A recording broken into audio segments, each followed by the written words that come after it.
Over thinking একটা প্রধানতম সমস্যা, যেটা আমরা অতিক্রম করার চেষ্টা করি। অনেকজনেই প্রচণ্ডভাবে চেষ্টা করছে, কেউ কেউ অতিক্রম করেছে, কেউ অতিক্রম করবার একটা অনেক দূর অবধি পৌঁছে গেছে। দেখো, থিঙ্কিং তোমার সুপার পাওয়ার। যদি তুমি চিন্তা করতে না পারো, তুমি কাজ ভালো করে করতে পারবে না, তুমি ভবিষ্যৎ ভেবে কাজ করতে পারবে না, যে কোনো কিছু করে নেবে, পরে ভাববে দেখছি কী হয়। তো এতে কী হবে, ইম্যাচিওরভাবে সব কিছু হবে। যখন কোনো সাবজেক্ট পড়ো, তুমি দেখেছো কি, যখন একটা কোনো সাবজেক্ট ভালো করে বুঝে যাও, তোমার মনের মধ্যে থিঙ্কিং চলতে থাকে সেই সাবজেক্টটা নিয়ে। এবার একটা স্টুডেন্ট যে ভালো রকমভাবে থিঙ্কিং করতে পারছে না ওই সাবজেক্টটা নিয়ে, তার মানে তার পড়াশোনা ঠিকঠাক করে হয়নি, তার নলেজ কম হয়ে আছে। নলেজ ভালো রকম হলে থিঙ্কিং ভালো রকম হবে। যে ফিল্ডে তোমার নলেজ আছে সেই ফিল্ডে তোমার থিঙ্কিং হবে। যদি লাইফে তুমি ওভার থিঙ্কিং করছো, তো ওভারঅল লাইফ নিয়ে তোমার কোনো নলেজ নেই। এটা একটা জিনিস তুমি বুঝতে পারো। 2 নম্বর হচ্ছে, যদি অ্যাকশন আমাদের একদম কমে যায়, তাহলে ওভার থিঙ্কিং হবে। কারণ তোমার কাছে যে আইডিয়াগুলো আসছে, সেগুলো তুমি অ্যাকশনে যেহেতু ইমপ্লিমেন্ট করছো না, তোমার কনভিকশন আসবে না, তুমি বুঝতে পারবে না যে কোনটা ঠিক কোনটা ভুল।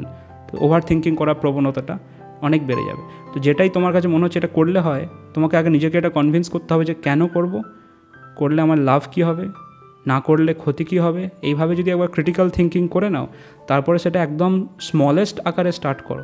ধরো, যদি তোমার মনে হয় ইন্টারভিউ দিলে হয়, আমার প্রেজেন্ট স্কিল যা আছে তার উপর কোন ইন্টারভিউ দিতে পারবো সেটা বোঝা, এবং অ্যাটলিস্ট একটা ইন্টারভিউ দেওয়া, মিনিমামভাবে স্টার্ট করা।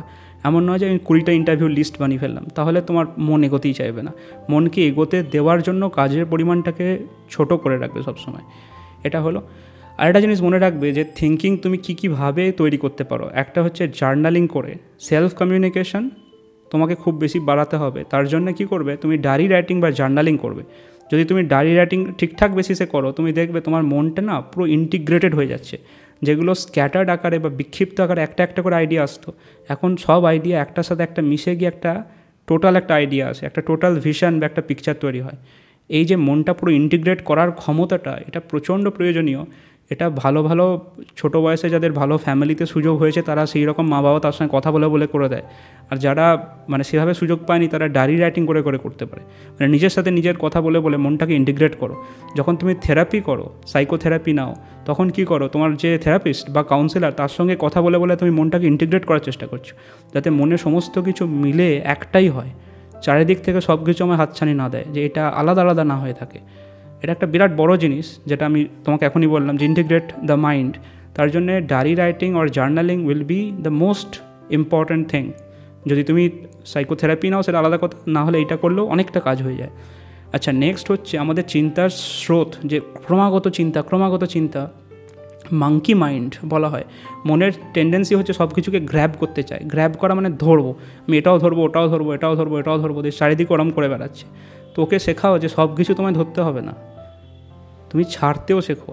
যেটা মন বলছে ধরবো, সব কিছু ধরলে কী হবে, খারাপ জিনিসও ধরছে, ভালো জিনিসও ধরছে।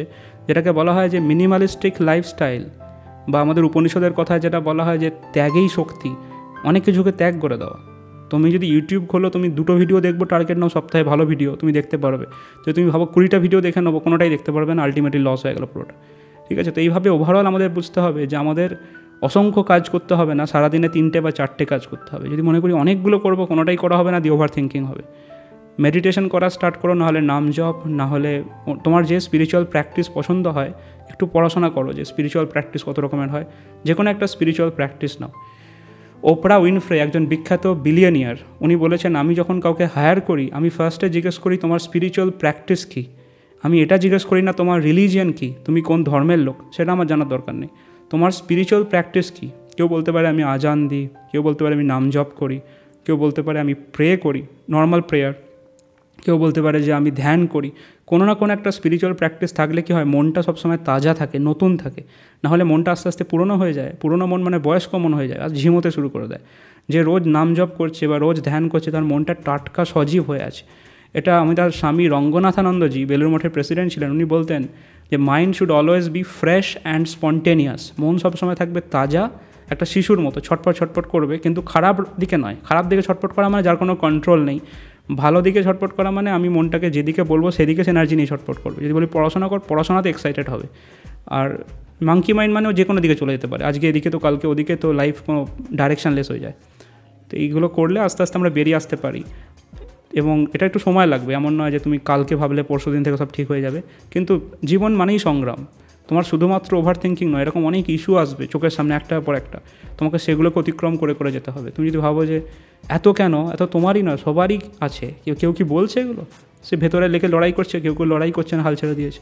সংগ্রাম করতে করতে এগো, এবং যত সংগ্রাম করবে তত ভালো ব্যক্তিত্ব, তত বেশি সাকসেস, তত বেশি মনের ভেতরে আনন্দ যে আমি এত অতিক্রম করছি, এত সমস্যাকে দিয়ে করছি। ভেতরে সংগ্রাম আন্তরিক জগতে, বাইরের সংগ্রাম সমাজের সাথে সংগ্রাম, খারাপ মানুষদের সাথে সংগ্রাম, দুর্ভাগ্যের সাথে সংগ্রাম করে করে এগোতে হবে। ভালো থেকো।